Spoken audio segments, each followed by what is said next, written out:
बुरी पड़ोसन। ये देखो, इस सरिता ने फिर कचरा अपने आंगन में डाल दिया। ये इंसान है या जानवर? कचरा कहीं भी हो, कूड़ेदान का रास्ता ढूंढ ही लेता है। तुमने मेरे घर को कूड़ेदान कैसे कहा है?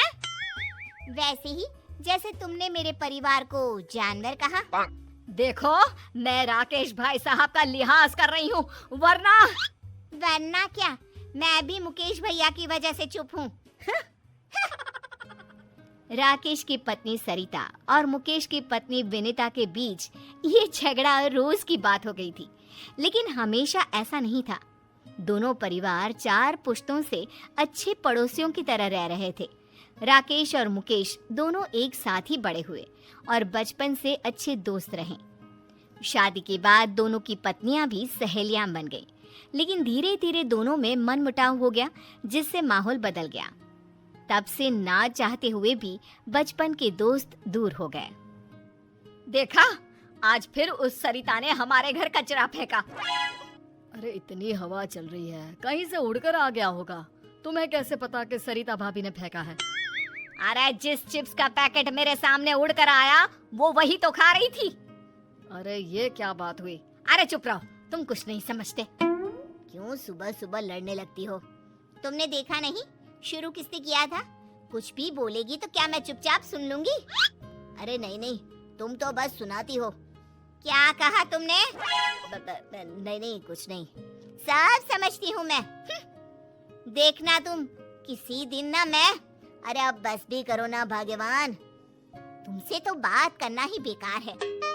एक तरफ दोनों पड़ोसनों को एक दूसरे से नफरत थी, वहीं दूसरी तरफ अपने पापा की तरह रोहित और ईशा भी अच्छे दोस्त थे।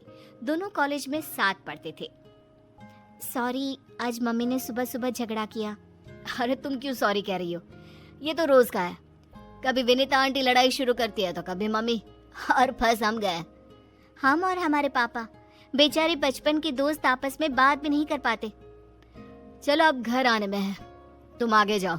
अगर मम्मी या आंटी ने हमें साथ देख लिया ना तो हमारा कॉलेज जाना भी बंद हो जाएगा। सही कहा, चलो बाय, कल यहीं मिलते हैं। Okay bye. रोहित और ईशा की तरह मुकेश और राकेश भी छुप कर मिलते थे। सुबह छत पर दोनों मिलकर अपने दुख बांट लेते थे। कैसे हो भाई? बस ठीक ही हूँ, तुम सुनाओ, ऑफिस में सब ठीक? ऑफिस में तो सब ठीक है, बस घर में सब ठीक हो जाए। इन दोनों का झगड़ा तो रोज की बात हो गई है। तेरी हिम्मत कैसे हुई मेरे बेटे को आवारा कहने की? मुझे मिसेस शर्मा ने सब बता दिया, शर्म नहीं आती? अरे शर्म तो तुझे आनी चाहिए। मेरे पति की नौकरी के बारे में तूने कैसे कहा? वैसे तो मुकेश भाई साहब करती है, और पीठ पीछे ऐसी सोच। अरे उल्टा चोर कोतवाल को डांटे, खुद की चोरी पकड़ी गई तो मुझ पर इल्जाम लगा रही है। ये सब सुनकर मुकेश और राकेश छत से नीचे भागे। रोहित और ईशा भी बाहर आ गए। आज के बाद मेरी और मेरे घर वालों की बात भी की ना तो मुझसे बुरा कोई नहीं होगा। अरे तुझसे बुरा तो कोई है भी नहीं, और मुझे क्या पड़ी है तेरे घर वालों से? भाड़ में जाए मेरी बला से।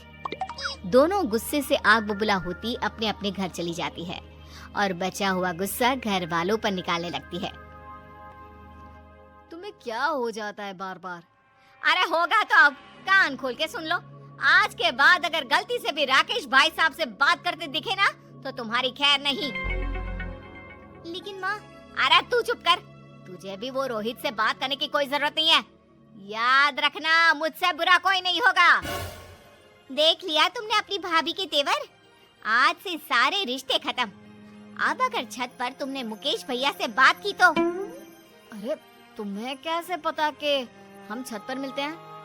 तुमने क्या मुझे बेवकूफ समझा है? अगर तुमने मुकेश भैया से बात की तो मैं मायके चली जाऊंगी। अरे क्या माँ, जरा सी बात में। तू भी सुन ले हीरो, अगर कॉलेज में ईशा के साथ बात की तो अपनी माँ को भूल जाना। सरिता और विनीता के रोज रोज के झगड़ों को खत्म करने के लिए रोहित और ईशा ने प्लान बनाया और चुपके से राकेश और मुकेश को कॉलेज के कैंटीन में मिलने बुलाया। अरे बच्चों, हमें यहाँ क्यों बुलाया? हाँ, अगर तुम्हारी मम्मियों को पता चल गया तो हम चारों की चटनी बना देंगी वो। पापा, मुकेश अंकल, हमने मम्मी और आंटी के झगड़े को खत्म करने का प्लान बनाया है। कैसा प्लान? देखिए, मम्मी और आंटी दोनों दिल की बुरी नहीं है। दोनों की झगड़े का कारण थोड़ी गलतफहमियां और बाकी चुगलियां हैं। आपने सुना नहीं था?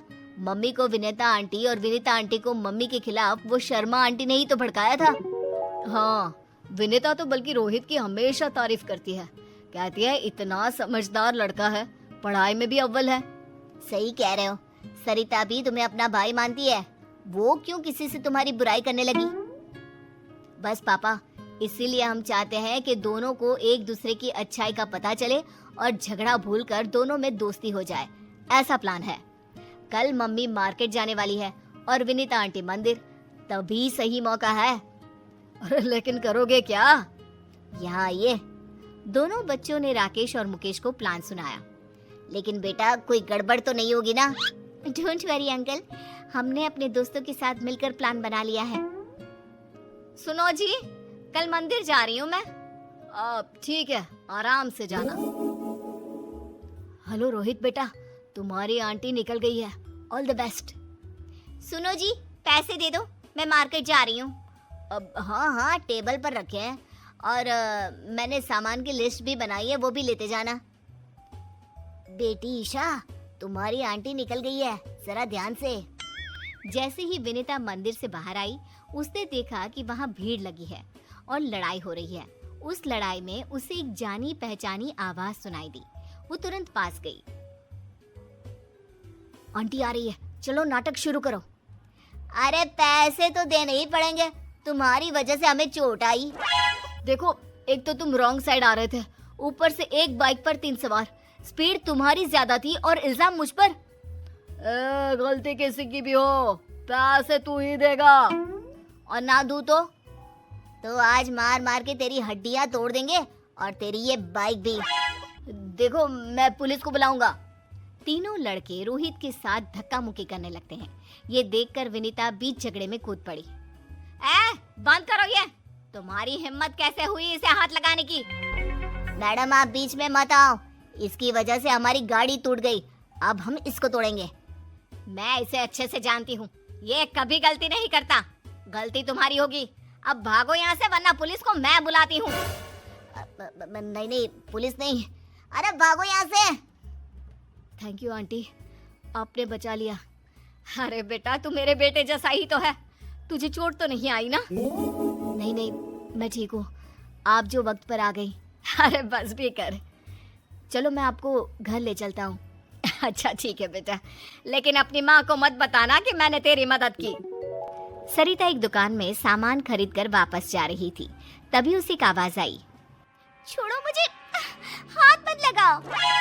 अरे ऐसे कैसे छोड़ दे?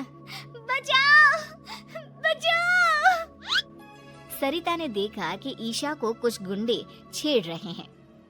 आंटी ने देख लिया? हाँ, तो एक्टिंग शुरू करो। आज अकेली मिली है, अब बच के कहाँ जाएगी? ये सब देखकर सरिता ईशा को बचाने के लिए दौड़ी और अपनी चप्पल निकालकर उन्हें पीटने लगी। अरे कम बख्तो, रुको जरा, बताती हूँ तुमको। ये ले। अरे बाप रे, भागो यहाँ से। अरे रुको, अभी तुम्हारी अकल ठिकाने लगाती हूँ। भागते कहाँ हो? रुको। जाने दीजिए आंटी, वो भाग गए। थैंक यू, आपने मुझे बचा लिया। अरे मेरी बच्ची, तुम ठीक तो हो? मैं ठीक हूँ आंटी, आप जो आ गई। वो तो भाग गए, वरना मेरी फूल सी बच्ची को छेड़ने वालों की तो टांगे तोड़ देती मैं। चलो आंटी, घर चलते हैं। बेटा, तू अकेले कॉलेज मत आया जाया कर, रोहित के साथ ही रहा कर। जी आंटी जी। और अपनी माँ को मत बताना। सब कुछ प्लान के मुताबिक चल रहा था और प्लान के हिसाब से सरिता और ईशा, रोहित और विनीता एक साथ घर पहुंचे। राकेश और मुकेश भी बाहर ही खड़े थे। अरे रोहित, तुम इसके साथ? ईशा, तो इसके साथ कहाँ से आ गई? तब रोहित और ईशा ने अपनी अपनी मम्मियों को बताया कि कैसे आंटी ने उनकी मदद की। सारी बातें सुनकर दोनों की आंखों में आंसू आ गए। सरिता, थैंक यू, तुमने मेरी बेटी को बचा लिया। मैं तुम्हारा एहसान जिंदगी भर नहीं भूलूंगी। एहसान कैसे बहन, ईशा मेरी बेटी जैसी है और तुमने भी तो रोहित को बचा लिया। अरे कैसे नहीं बचाती, हमारे घर के लड़के को कोई ऐसे ही हाथ लगा लेगा क्या?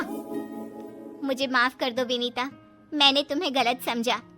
अरे गलती तो मेरी थी बहन, मुझे माफ कर दो।